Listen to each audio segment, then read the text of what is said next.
Hi hello viewers, welcome to my channel Sama foods. ಇವತ್ತಿನ ವಿಡಿಯೋದಲ್ಲಿ ಕ್ವಿಕ್ಕಾಗಿ, ಇನ್ಸ್ಟೆಂಟಾಗಿ, ಪರ್ಫೆಕ್ಟಾಗಿ ಸಿಹಿ ಗೆಣಸಿನ ಹೋಳಿಗೆನ ಹೇಗೆ ಮಾಡೋದು ಅನ್ನೋದನ್ನು ಶೇರ್ ಮಾಡ್ತಾ ಇದ್ದೀನಿ. ತುಂಬಾ ರುಚಿಯಾಗಿರುತ್ತೆ. ಈ ಸಲ ಹಬ್ಬಕ್ಕೆ ಹೋಳಿಗೆ ಮಾಡಬೇಕು, ಆದರೆ ಬರೀ ಬೇಳೆ ಹೋಳಿಗೆನ ತಿಂದು ಬೇಜಾರಾಗಿದೆ ಅಂತ ಅನಿಸಿದ್ರೆ ಈ ಸಿಹಿ ಗೆಣಸಿನ ಹೋಳಿಗೆನ ಮಾಡಿಬಿಡಿ. ಇದನ್ನು ಮಾಡೋದಕ್ಕೆ ಮೊದಲಿಗೆ ಒಂದು ದಪ್ಪ ತಳದ ಪಾತ್ರೆನ ಒಲೆ ಮೇಲೆ ಇಟ್ಕೊಂಡಿದ್ದೀನಿ. ಇದಕ್ಕೆ 2 ಸಣ್ಣ ಲೋಟ ಆಗುವಷ್ಟು ನೀರನ್ನು ಸೇರಿಸ್ತಾ ಇದ್ದೀನಿ. ಇದಕ್ಕಿಂತ ಕಡಿಮೆ ನೀರು ಹಾಕಿದ್ರೂ ಪರವಾಗಿಲ್ಲ, ಇದಕ್ಕಿಂತ ಜಾಸ್ತಿ ನೀರಿನ ಅವಶ್ಯಕತೆ ಇಲ್ಲ. ಈಗ ಇದರೊಳಗಡೆ ಚೆನ್ನಾಗಿ ವಾಶ್ ಮಾಡಿ ಸ್ವಲ್ಪ ಸಣ್ಣದಾಗಿ ಕಟ್ ಮಾಡಿ ಇಟ್ಕೊಂಡಿರೋಂಥ ಗೆಣಸನ್ನು ಸೇರಿಸ್ತಾ ಇದ್ದೀನಿ. ನನ್ನ ಹತ್ರ 2 ಥರದ ಗೆಣಸಿತ್ತು, ಹಾಗಾಗಿ ನಾನು ಎರಡನ್ನೂ ಸೇರಿಸಿ ಹೋಳಿಗೆ ಮಾಡಿದೆ. ನೀವು ನಿಮ್ಮ ಹತ್ರ ಯಾವುದಿರುತ್ತೋ ಅದರಲ್ಲೇ ಹೋಳಿಗೆ ಮಾಡ್ಕೊಳ್ಳಿ. ನಂತರ ಮೇಲ್ಗಡೆ ಒಂದು ಸ್ವಲ್ಪ ಡೀಪ್ ಆಗಿರೋಂಥ ಪ್ಲೇಟನ್ನು ಇಟ್ಟು ಅದ್ರ ಫುಲ್ ನೀರು ಹಾಕಿಟ್ಕೋಬೇಕು. ಇದರಿಂದ ಕೆಳಗಡೆ ಇರೋಂಥ ಗೆಣಸು ಬೇಗ ಬೇಯುತ್ತೆ. ಕಡಿಮೆ ನೀರಲ್ಲಿ ಗೆಣಸನ್ನು ಬೇಯಿಸಿದಾಗ ಅದು ರುಚಿ ಚೆನ್ನಾಗಿರುತ್ತೆ, ಸ್ವಲ್ಪನೂ ತಳ ಹಿಡಿಯೋದಿಲ್ಲ. ನೋಡ್ತಾ ಇರ್ಬೋದು, ನಾನು ಹಾಕಿರೋ ನೀರು ಹಾಗೆ ಇದೆ ಮತ್ತು ಗೆಣಸು ಕೂಡ ತುಂಬ ಚೆನ್ನಾಗಿ ಬೆಂದಿದೆ. ಈಗ ಅದನ್ನು ಸೈಡ್ಗೆ ಎತ್ತಿಟ್ಕೊಂಡು ಹೋಳಿಗೆ ಮಾಡೋದಕ್ಕೆ ಹಿಟ್ಟನ್ನು ಕಲಿಸ್ಕೊಳ್ಳೋಣ. ಅರ್ಧ ಕಪ್ ಆಗುವಷ್ಟು ಮೈದಾ ಹಿಟ್ಟು, ಅರ್ಧ ಕಪ್ ಆಗುವಷ್ಟು ಗೋಧಿ ಹಿಟ್ಟು, ಸ್ವಲ್ಪ ಉಪ್ಪನ್ನು ಸೇರಿಸಿದ್ದೀನಿ, 1 ಪಿಂಚ್ ಆಗುವಷ್ಟು ಅರಿಶಿನದ ಪುಡಿ. ಇದೆಲ್ಲನೂ ಚೆನ್ನಾಗಿ ಡ್ರೈ ಮಿಕ್ಸ್ ಮಾಡಿಕೊಂಡು ನೀರು ಹಾಕಿ ಸಾಫ್ಟಾಗಿ ಹಿಟ್ಟನ್ನು ಕಲಿಸ್ಕೊಳ್ಬೇಕು.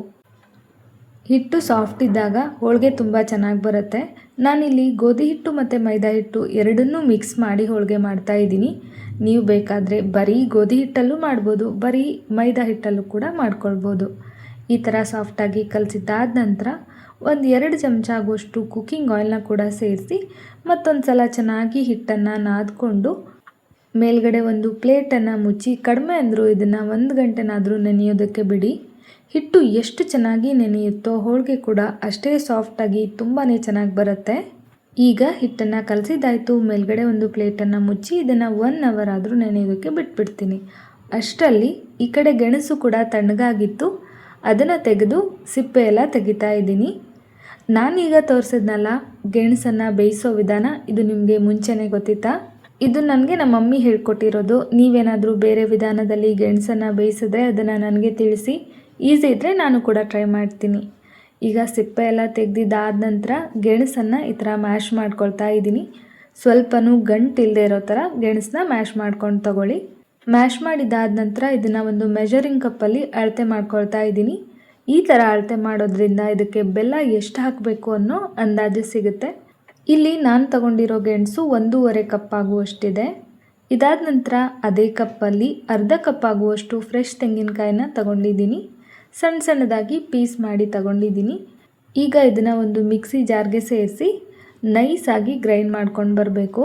ನೀರೆಲ್ಲ ಏನು ಸೇರಿಸಬಾರ್ದು, ಹಾಗೆಯೇ ಗ್ರೈಂಡ್ ಮಾಡಿ ಸೈಡಲ್ಲಿ ಎತ್ತಿಟ್ಕೊಳ್ಳಿ. ನೋಡ್ತಾ ಇದ್ದೀರಲ್ವ ಎಷ್ಟು ನೈಸಾಗಿ ಗ್ರೈಂಡ್ ಮಾಡಿದ್ದೀನಿ ಅಂತ.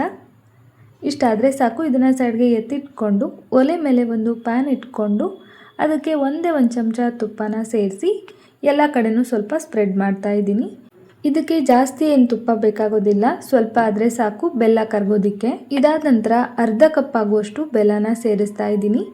1.5 ಕಪ್ ಆಗುವಷ್ಟು ಸಿಹಿ ಗೆಣಸಿಗೆ ಅರ್ಧ ಕಪ್ ಆಗುವಷ್ಟು ಬೆಲ್ಲ ಸಾಕಾಗುತ್ತೆ. ನಿಮಗೇನಾದರೂ ಸಿಹಿ ಇನ್ನು ಸ್ವಲ್ಪ ಜಾಸ್ತಿ ಬೇಕು ಅನಿಸಿದ್ರೆ ಇನ್ನು ಸ್ವಲ್ಪ ಜಾಸ್ತಿ ಕೂಡ ಹಾಕೋಬೋದು. ಇದನ್ನು ಯಾವುದೇ ರೀತಿ ಪಾಕ ಬರೆಸೋ ಅವಶ್ಯಕತೆ ಇಲ್ಲ, ಬೆಲ್ಲ ಕರಗಿದ್ರೆ ಸಾಕು. ಬೆಲ್ಲ ಕರಗಿದ್ದಾದ ನಂತರ ತೆಂಗಿನಕಾಯಿನ ಗ್ರೈಂಡ್ ಮಾಡಿ ಇಟ್ಕೊಂಡಿದ್ವಲ್ಲ ಅದನ್ನು ಸೇರಿಸಿ ಅದರಲ್ಲಿರೋ ಹಸಿ ವಾಸನೆ ಎಲ್ಲ ಹೋಗಿ ಸ್ವಲ್ಪ ಅದರಲ್ಲಿರೋ ನೀರಿನ ಅಂಶ ಕೂಡ ಕಡಿಮೆ ಆಗೋವರೆಗೂ ಬಾಡಿಸ್ಕೊಳ್ಬೇಕು. ತುಂಬ ಜಾಸ್ತಿ ಬೇಡ, 1-1.5 ನಿಮಿಷ ಆದರೂ ಕೂಡ ಸಾಕಾಗುತ್ತೆ. ಈಗ ಇಷ್ಟ ಆಗಿದೆ. ಇದಕ್ಕೆ 4-5 ಏಲಕ್ಕಿನ ಬಿಡಿಸಿ ಸಣ್ಣದಾಗಿ ಪುಡಿ ಮಾಡಿ ಸೇರಿಸ್ತಾ ಇದ್ದೀನಿ. ಇದರಿಂದ ಒಳ್ಳೆ ಘಮ ಇರುತ್ತೆ. ಇದನ್ನು ಕೂಡ ಚೆನ್ನಾಗಿ ಮಿಕ್ಸ್ ಮಾಡ್ಕೊಳ್ಳೋಣ. ಬೇಕು ಅಂದರೆ ನೀವು ಇದ್ರ ಜೊತೆಗೆ ಒಣ ಶುಂಠಿ ಪೌಡರ್ನ ಕೂಡ ಸೇರಿಸಿ ಹೋಳಿಗೆ ತುಂಬ ರುಚಿಯಾಗಿರುತ್ತೆ. ಈಗ ಇದನ್ನು ಮಿಕ್ಸ್ ಮಾಡ್ಕೊಂಡಿದ್ದಾದ ನಂತರ ಬೇಯಿಸಿ ಮ್ಯಾಶ್ ಮಾಡಿ ಅಳತೆ ಮಾಡಿ ಇಟ್ಕೊಂಡಿರೋಂಥ ಗೆಣಸನ್ನು ಸೇರಿಸ್ತಾ ಇದ್ದೀನಿ. ಗೆಣಸನ್ನು ಸೇರಿಸಿ ಉರಿನ ಕಡಿಮೆ ಇಟ್ಕೊಂಡು ಆ ಬೆಲ್ಲದ ಜೊತೆಗೆ ಮಿಕ್ಸ್ ಮಾಡ್ಕೊಳ್ತಾ ಹೋಗಬೇಕು. ಮ್ಯಾಶ್ ಮಾಡ್ತಾ ಮಿಕ್ಸ್ ಮಾಡ್ಕೊಳ್ತಾ ಹೋಗಬೇಕು. ಇದು ಯಾವ ಕನ್ಸಿಸ್ಟೆನ್ಸಿಗೆ ಬರಬೇಕು ಅಂದರೆ ಈ ಕಡಲೆಬೇಳೆ ತೊಗರಿಬೇಳೆ ಹೂರಣ ಮಾಡ್ಕೊಳ್ತೀವಲ್ಲ ಅದೇ ಕನ್ಸಿಸ್ಟೆನ್ಸಿಗೆ ಬರುತ್ತೆ. ಬೆಲ್ಲದ ಜೊತೆಗೆ ಮ್ಯಾಶ್ ಮಾಡ್ತಾ ಮಿಕ್ಸ್ ಮಾಡ್ಕೊಂಡು ಹೋದಂಗೆಲ್ಲ ಈಗ ನೋಡ್ತಾ ಇದ್ದೀರಲ್ವ ಈ ಕಡಲೆಬೇಳೆ ತೊಗರಿಬೇಳೆ ಹೂರಣ ಇರುತ್ತಲ್ವ ಅದೇ ಥರ ಕಾಣಿಸ್ತಾ ಇದೆ. ಇಷ್ಟ ಆದರೆ ಸಾಕು. ಇದನ್ನು ಒಂದು ಸ್ವಲ್ಪ ಕೈನ ಹಸಿ ಮಾಡಿಕೊಂಡು ಉಂಡೆ ಮಾಡೋದಕ್ಕೆ ಬರುತ್ತಾ ಅಂತ ಚೆಕ್ ಮಾಡ್ಕೊಳ್ಳಿ. ಪಾಕ ಎಲ್ಲ ಬರೆಸೋ ಅವಶ್ಯಕತೆ ಇಲ್ಲ. ಈ ಥರ ಉಂಡೆ ಮಾಡೋಕ್ಕೆ ಬಂದರೆ ಸಾಕು. ಗ್ಯಾಸ್ನ ಆಫ್ ಮಾಡಿಕೊಂಡು ಇದನ್ನು ಬೇರೆ ಪಾತ್ರೆಗೆ ತೆಗೆದಿಟ್ಕೊಂಬಿಡಿ. ಅದೇ ಬಿಸಿ ಪಾತ್ರೆಯಲ್ಲಿ ಹಾಗೆ ಬಿಟ್ಟರೆ ಗಟ್ಟಿಯಾಗೋ ಚಾನ್ಸಸ್ ಇರುತ್ತೆ.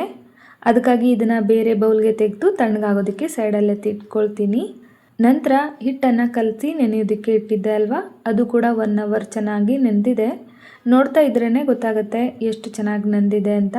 ಈಗ ಒಂದು ಮೀಡಿಯಮ್ ಸೈಜ್ ಹೋಳಿಗೆನ ಮಾಡೋದಕ್ಕೆ ಎಷ್ಟು ಕಣಕ ಬೇಕೋ ಅಷ್ಟು ಕಣಕನ ತಗೊಂಡು ಒಂದು ಪ್ಲಾಸ್ಟಿಕ್ ಶೀಟ್ ಮೇಲೆ ಎಣ್ಣೆನ ಸವರಿ ಅದ್ರ ಮೇಲ್ಗಡೆ ಈ ಹೋಳಿಗೆ ಹಿಟ್ಟನ್ನು ಸ್ವಲ್ಪ ಸ್ಪ್ರೆಡ್ ಮಾಡ್ಕೊಳ್ಬೇಕು. ಮಧ್ಯದಲ್ಲಿ ದಪ್ಪ ಇರಬೇಕು, ಸುತ್ತ ತೆಳುವಾಗಿರೋ ಥರ ತಟ್ಕೊಳ್ಳಿ.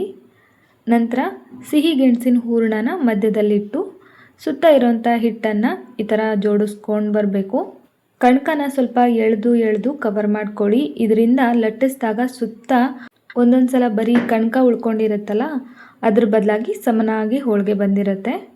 ಈಗ ಮೇಲ್ಗಡೆ ಮತ್ತೊಂದು ಸ್ವಲ್ಪ ಎಣ್ಣೆನ ಹಾಕಿ ಇನ್ನೊಂದು ಕವರ್ ಇಟ್ಟು ಕೈಯಲ್ಲೇ ನಾನು ತಟ್ಕೊಳ್ತಾ ಇದ್ದೀನಿ. ಕೈಯಲ್ಲಿ ತಟ್ಟಕ್ಕಾಗಲ್ಲ ಅಂದರೆ ಲಟ್ಸಿ ಕೂಡ ಮಾಡ್ಕೊಳ್ಬೋದು.